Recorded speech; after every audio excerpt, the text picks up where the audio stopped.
এই যে এ হলো আমার রোজ দিনকার রুটিন। দেখুন ওকে কোলে নিয়ে রান্না করতে হচ্ছে, আর রান্না করতে করতে এখানে বড়া ভাজছিলাম, কাঁচকলার কোপ্তা ভাজছিলাম, সব পুড়ে গেছে। এভাবে কি বাচ্চা নিয়ে কাজ করা যায় বলুন?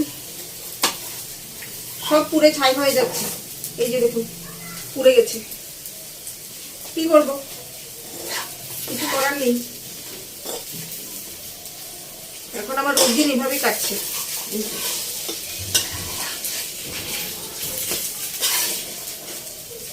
বিছানায় রাখলে থাকছে না। হ্যাঁ, এতক্ষণ ওর পাপা নিয়ে রেখেছিল, বাট ওকে তো কাজে কর্মে বেরোতে হবে, অফিসে না গেলে তো আর খাবার জুটবে না, তো তার জন্য এখন কোলে নিয়েই করতে হচ্ছে, কি করব। এই যে দেখুন বড়াগুলো কিরকম পুড়ে টুড়ে গেছে।